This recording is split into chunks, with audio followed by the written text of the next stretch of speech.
중국의 내부를 깊숙이 들여다보는 중국 관찰 시간입니다. 중국에 전례 없는 위기가 닥쳐오고 있습니다. 심지어 중국의 수도 베이징을 비롯해 가지고 저장성 등 여러 지역의 정부기관 그리고 국영기업들마저도 임금 삭감 작업에 들어갈 정도고, 중국 전체 GDP의 4분의 1을 차지하는 이 양스강 상박조마저도 기업들의 파산이 이어지고 있습니다. 와이타임스가 중국의 경제 위기를 들춰봤습니다. 지금 시작합니다. 중국이 그야말로 심각한 상황을 맞이하고 있다는 것은 그동안 중국 경제를 견인해왔던 핵심 지역의 국유기업과 공공기관들마저도 이 경제 위기 상황을 더 이상 버티지 못하고 손을 들고 있다는 점입니다. 그러다 보니까 사실상 중국의 전 계층에서 소득 감소가 이루어지고 있고, 이는 소비 심리 붕괴라는 연쇄 반응을 불러오고 있습니다. 그렇다 보니까 일부 경제학자들은 중국의 경제적 위기가 사회적 신뢰 위기로 이어지고 있다고 경고를 하고 있습니다. 실제로 일부 중국 매체들의 보도를 보면 중견기업 직원인 리 모 씨는 예전에는 한 달에 6,000위안, 그러니까 한 114만 원을 받았는데 지금은 5,000위안, 한 95만 원밖에 받지 못하고 있고, 수당도 일부 없어졌다면서, 아내가 다니는 회사가 민영기업인데 이 회사 일부 직원들은 급여가 삭감되었고 일부는 7월 말까지만 일하라는 해고 통지서를 받았다, 이렇게 말할 정도입니다. 자, 그러다 보니까 이 많은 중국의 직장인들이 저녁에 퇴근해 가지고도 또 다른 일자리를 찾는 그런 경우가 많아졌습니다. 실제로 올해 들어서면서부터 이 중국에서는 제일 잘 나간다는 금융기관들마저도 소위 업무 최적화 조치를 시행하면서 임금 삭감을 포함해서 다양한 지원 조치들을 철회시켰습니다. 심지어 중간 및 고위 관리자들의 경우에는 급여가 절반 이상 삭감되는 경우도 있다, 이렇게 알려지고 있습니다. 자, 금융기관이 이 정도라면 나머지 회사들은 어떠할지 짐작이 갑니다.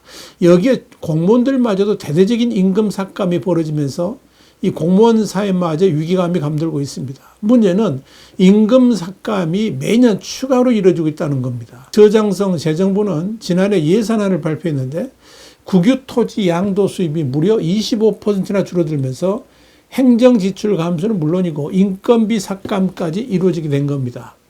결국 그동안 이 지방정부 재정의 최소 30% 이상을 차지해오던 토지 양도 수입이 부동산 경제 하락으로 이루어지지 않으면서 엄청난 재정 펑크를 내고 있고, 이 문제가 결국 지방행정 마비는 물론이고 급여 삭감으로까지 이어지고 있는 겁니다. 이는 단지 이 저장성만의 문제가 아닙니다. 중국 전역에서 공통적으로 나타나고 있는 현상이다, 이렇게 정리할 수 있습니다. 심지어 산둥성의 경우에는 전체 급여의 70%만 지급하는 경우도 있고 아예 임금 체불까지 일어나기도 합니다. 지방정부 예산이 말라버렸기 때문입니다. 심지어 경찰관들의 연봉도 지난해에는 30만 위안, 한 5,700만 원이었는데 지금은 20만 위안, 한 3,800만 원 수준으로 줄었습니다.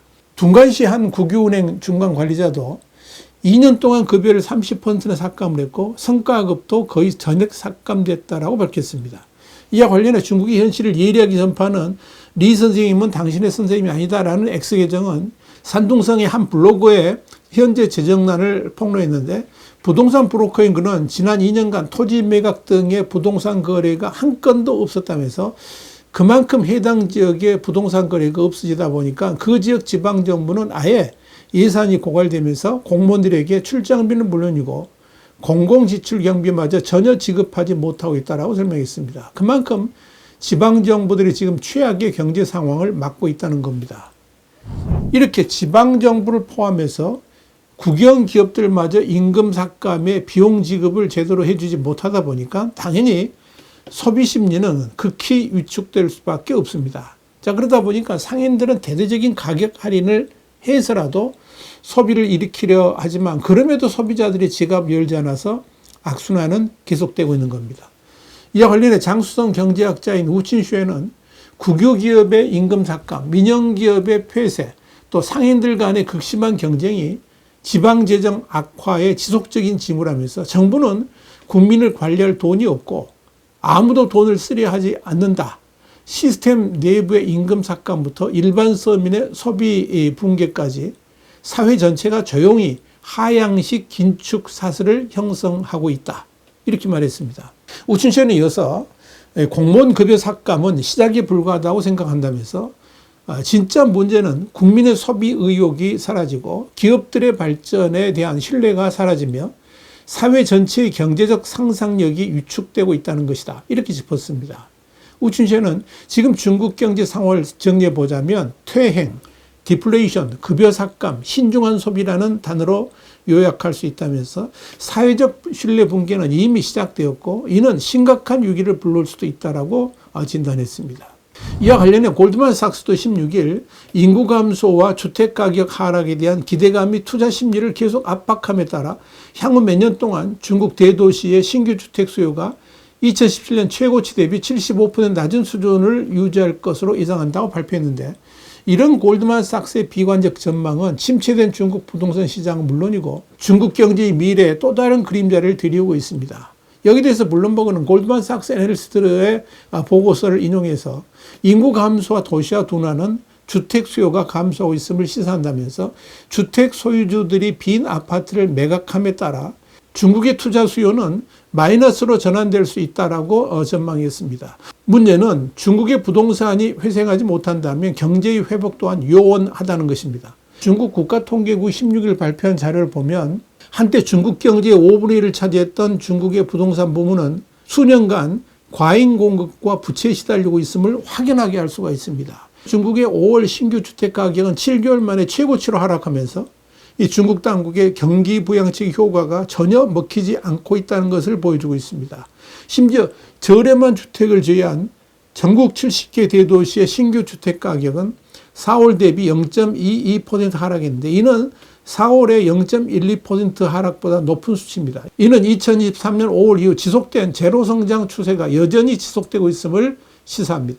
자, 상황이 이렇다 보니까 골드만삭스의 앤드류 틸턴과 후이시안 등의 경제학자들은 자체 계산을 인용하면서 중국의 도시 거주자들의 연간 주택 수요가 10년 이내에 약 절반으로 줄어들 것이다. 이렇게 밝힌 겁니다. 늘어나도 시원찮을 판에 심지어 절반 이하로 떨어질 수 있다는 것은 이 중국 경제가 천지개벽하지 않는 한 그야말로 아무런 희망이 없다라고 정리할 수 있을 겁니다. 그래서 많은 중국인들이 우리는 다 망했다 이렇게 아우성치고 있는 겁니다. 중국의 경제를 이끌어가는 가장 중요한 지역이 바로 장강 삼각주입니다. 장강은 창장 또는 양스강으로 불리는데 이 창장 삼각주는 창장 하류 경제 중심 도시인 상하이시와 저장성, 장수성, 안후이성을 단일 경제권으로 묶는 지역을 말합니다. 전체 면적은 35만 8천 제곱킬로미터로 한반도 전체보다 넓습니다. 이 중국 경제에서 창장 삼각주가 차지하는 비중은 거의 25%에 이를 정도로 아주 중요한 경제 요충지라고 할 수가 있습니다.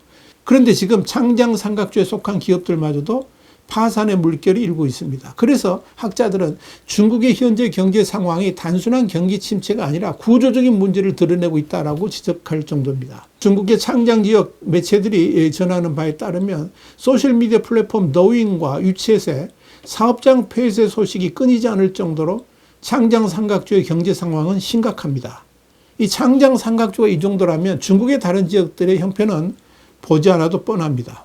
이 SNS에 올라오는 수많은 업주들의 눈물 어린 한탄은 보기 민망할 정도입니다. 엎친 데 덮친 격으로 미국과의 관세 전쟁은 그리 하나도 힘든 사업 환경을 완전히 곤두박질 치게 만들었습니다. 이런 가운데 주택 가격은 2016년 대비 40에서 50%가량 폭락을 하다 보니까 여력도 사라진 겁니다. 그런데 뭐니 해도 가장 큰 문제는 살아갈 길이 보이지 않는다는 점입니다. 경제가 나아질 것이라는 희망도 보이지 않고 뭔가 더 좋아질 수도 있다는 그 끈도 전혀 보이지 않습니다. 그래서 수많은 사업자들이 좌절하고 있는 겁니다. 자, 그러다 보니까 이들이 한결같이 말하는 것은 올 겨울이 중국 경제 파산의 최대 고비가 될 것이다. 이렇게 말들 하는 겁니다. 현존에서 대무역에 종사하는 장 씨는 20년 동안 대무역에 종사했지만 이렇게 어려운 적은 처음이라면서 개혁개방 초기인 30년 전보다 지금이 더 힘들다라고 말했습니다. 그는 이어서 경제적 번영은 이미 사라졌고 중국 국민들의 좋은 시절도 끝났다라고 짚었습니다. 저장성 학자인 창쿠는 중국의 제조업과 수출 엔진인 양스강 삼각주가 주문 감소, 소비 부진, 부동산 시장 붕괴 등 여러 가지 압박으로 어려움을 겪고 있다면서 더 중요한 것은 민간 기업들이 미래에 대한 확신을 잃고 재투자를 꺼리고 있다는 점이다. 이는 단순한 경기 순환적 문제일 뿐만 아니라 제도적, 정책적 기대의 불확실성으로 인한 구조적 쇠퇴이기도 하다라고 분석을 했습니다. 장코는 이어서 민간 기업이 한때 중국 경제 활력의 상징이었으며 중국 인구의 80%에게 일자리를 제공했다면서 작년에는 600만 명이 넘는 대졸자들이 일자리를 찾지 못했으며 올해는 1220만 명의 대졸자가 일자리를 잃게 될 것인데 민간 기업이 없다면 이런 대학생들은 사회에 부담이 될 뿐만 아니라 중국의 안보에도 위협이 될 것이다. 이렇게 무시무시한 진단을 했습니다. 샹코는 그러면서 기업들이 잇따라 문을 닫으면서 각계각층이 추위를 느끼고 있다고 말한 뒤에 지금 상황에서 외부 주문 감소와 불안정한 내부 정책이라는 이중고에 직면한 수많은 사장들이 생존이라는 생각만 하게 되었다. 다가올 겨울은 예상보다 더 길고 추울지도 모른다. 이렇게 내다봤습니다. 이것이 지금 중국의 현실입니다. 날은 더운데 중국 경제는 이렇게 혹독한 추운 바람을 맞고 있습니다. 이런 현실을 덮어준 채 이 허황된 유세를 부리는 저작자들을 어떻게 바라봐야 될까요? 참으로 한심한 나라입니다. 와이타임스 중국 관찰의 주북이었습니다. 감사합니다.